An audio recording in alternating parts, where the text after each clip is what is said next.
Coming up on this week's Collegian Report, see how Brookings residents made their voices heard. Plus, hear from new interim chief of University Police, Micheal Drake. And keep watching for an inside look at the latest updates to the Larson Commons renovation. The Collegian Report starts now. Welcome back to the Collegian Report. I'm Ella Stiefvater. And I'm Annie Witt.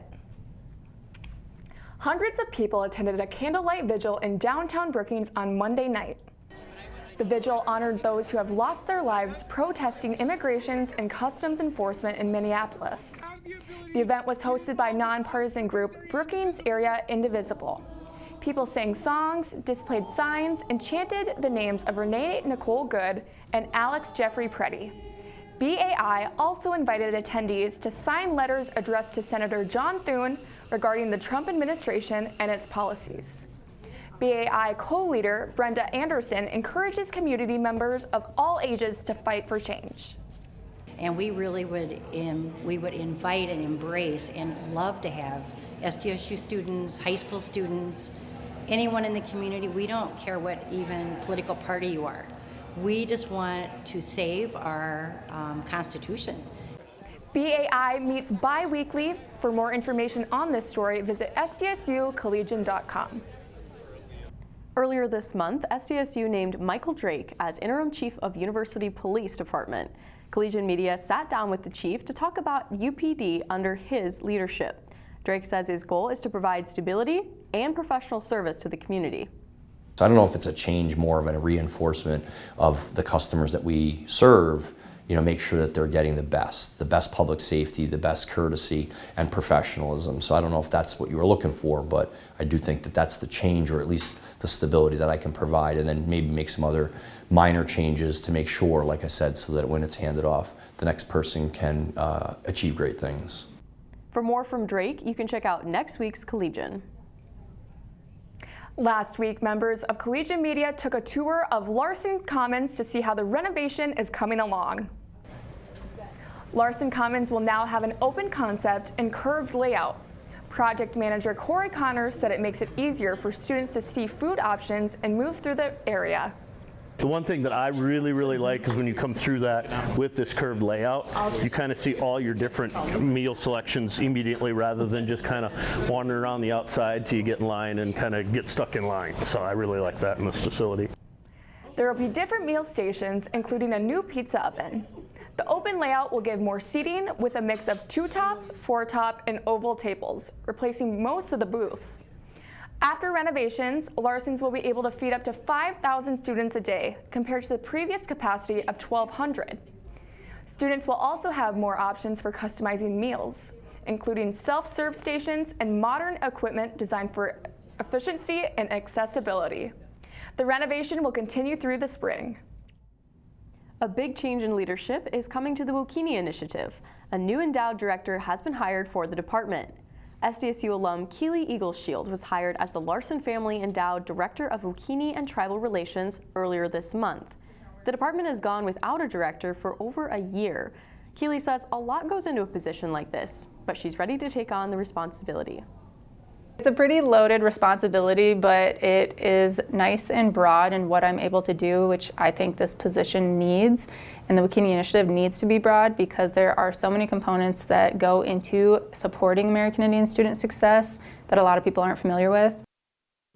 The program started in 2016 to help serve Native American student success on campus. Greek life is having visions of a great semester ahead. The College Pan-Hellenic Group Council hosted a vision board recruitment night on Tuesday in the Union. Students learned about Alpha Xi Delta and Chi Omega, two sororities on campus. Attendees created scrapbook-style vision boards, met with active members of the sororities, and heard about the community works and philanthropy of both organizations. College Pan-Hellenic Council President Ella Lanou urges all to have an open mind about Greek life at SDSU. And so I want you guys to give us a chance before you let those preconceived notions make your understanding of Greek life, especially Greek life at SDSU. There's so much more beyond the surface, so I really encourage you to give it a shot. For more information about upcoming Greek life recruitment events, you can visit the events page on Jack's Club Hub. Student organizations will be busy this week, hosting events to celebrate anything from Valentine's Day to the Super Bowl. State-a-thon is hosting a pickleball tournament on Monday at 7 p.m. in the Wellness Center. Several clubs will host a Tunnel of Awareness on Tuesday from 11 a.m. to 2 p.m. Alpha Zeta Delta will be celebrating Valentine's Day by making vision boards and Valentine's Day cards. If you're looking to give back, the Medical Lab Science Club is hosting a blood drive on Thursday starting at 9 a.m. Saturday and Sunday, join in an ice fishing tournament and a Super Bowl party. And Sunday, February 8th, enjoy Bangladesh Night at the Student Union at 6 p.m. Coming up, Taylor Tennant will tell us about the latest activities and cafes when she joins us for the Jackrabbit Ag Report. And the Jackrabbit women's basketball team destroyed their most recent opponent. Jacob Brendy coming up with sports. Looking to stay up to date on news around campus? Collegian Media is SDSU's student-run newspaper, radio station, and newscast. From writing to anchoring, taking photos and videos, or selling advertising, Collegian Media gives students in any major the opportunity to get involved. To learn more or to see what's happening on campus, you can visit sdsucollegian.com.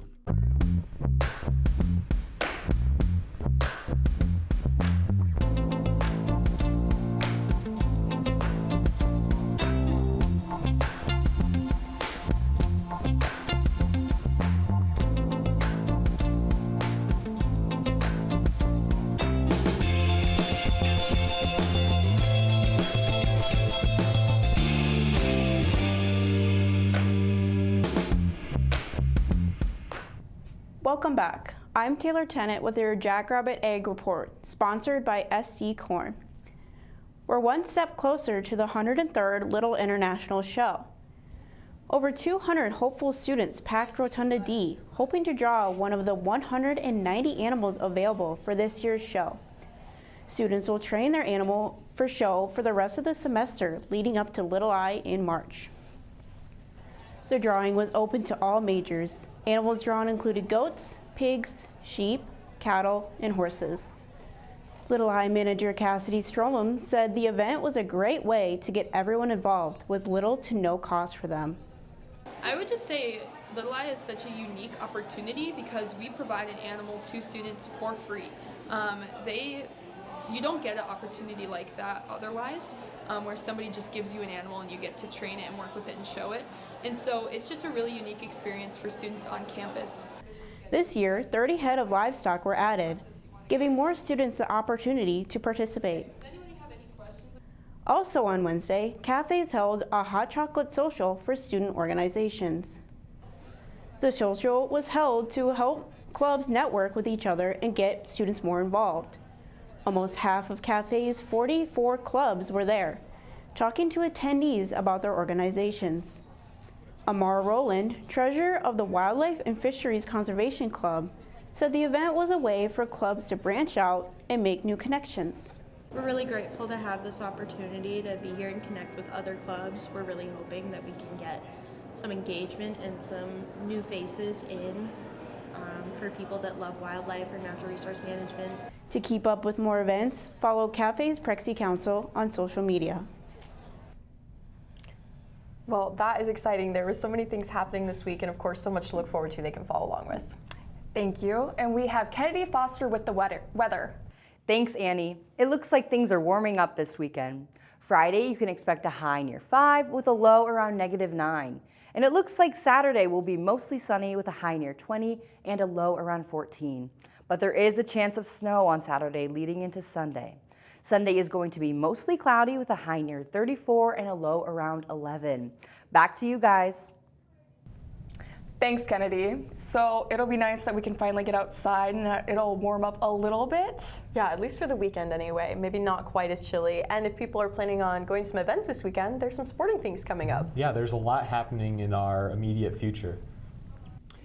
Women's basketball dominated Omaha to continue their winning streak to 3 games. In the 85 to 41 point win, SDSU held the Mavericks to a sub-30 shooting percentage. Omaha went 15 of 57 from the field. Brooklyn Meyer led the team in points with 18. Madison Mathewitz had the second most on the team with 13. Reagan Juneman led the Mavericks in points with 10, going 4 of 6 from the field. Their leading scorer, Cora Olsen, did not play. Their second leading scorer, Sarai Estupinian, went 2 of 19 from the field. Brooklyn Thelkley explained the importance of the game. It's a home rivalry, and I just can't wait to see the atmosphere, all the people that come out to Vermilion, and I love nothing more than a rivalry. We have them in our hometown, you got them here, it's just a thing of college, and I can't wait for it. Men's basketball dropped their second game in a row, this time to Omaha. Following the 5-point loss to St. Thomas, SDSU traveled to the number 4 ranked team in the conference and were defeated 71-80. Damon Wilkinson and Kalen Gary combined for 46 points and combined for 17 of 23 from the field. Wilkinson scored 24 points and 4 rebounds. Gary had 22 and 5 rebounds. They'll be back home this Saturday for a matchup against the last place Oral Roberts at 2 p.m. Number 15 Jackrabbit Wrestling lost on the road last Sunday, 29-7 to number 3 Iowa State. SDSU had won 2 duels in the matchup, the first of which came from Julian Tagg against Carter Pearson. Tagg won that duel in a 14-3 major decision. The other win came from number 20 Cale Swenson. He wrestled Kane Nakaborn at 157 pounds. He won that duel 3-0. There were a couple of ranked duels. Number 18 Moses Espinoza Owens lost 1-5 against number 15 MJ Gaitan, and number 6 Bennett Berge lost 1-5 against number 2 Rocky Elam. They will be back at home Friday against Air Force at First Bank & Trust Arena at 7 p.m. A Jackrabbit record was broken last Thursday. Cody Larson placed second in the 3,000 meter with a time of 8:03:10, beating the previous record by over a second. The Jim Emmerich meet saw both men and women's teams place second. A couple of Jackrabbits took home gold. Caden Frederick took first in the weight throw with a 20.53 meter mark. Brandon Kempson got first in the 800 with a run of 1:51:02. Track and field will head up north for the UND Open this Saturday. So a lot happening tomorrow, some events happening later today, but this week, yeah, there's going to be some fun stuff going on. And the Jacks have been doing good, and we'll keep on rolling with it. Thank you, Jacob. Capers got real with reality TV in its first performance last night. We'll take you behind the scenes of the skit-style show next. The Collegian is SDSU's student-run newspaper. For 140 years, the Collegian has provided students, faculty, and staff with everything they need to know. You can pick up an issue on Wednesdays at locations all around Brookings or view it online at sdsucollegian.com. Collegian Radio on KSDJ is SDSU's student-run radio station. For over 30 years, the radio has been on air to broadcast music and news for students, faculty, and staff. You can listen to Collegian Radio on KSDJ by tuning into 90.7 in your car or listening online at sdsucollegian.com. Welcome back. You saw what was on stage last night at Capers, but Collegian Media's Willem Lim took us behind the scenes.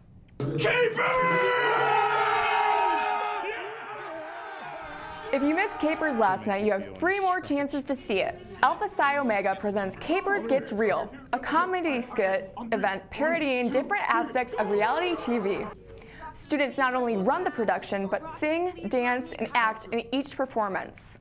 Tickets are available through the ticket office for $13. Capers Gets Real shows tonight at 7 p.m. and Saturday at 2 and 7 p.m. Look for extended behind the scenes on our YouTube channel next week. That's all for the Collegian Report this week.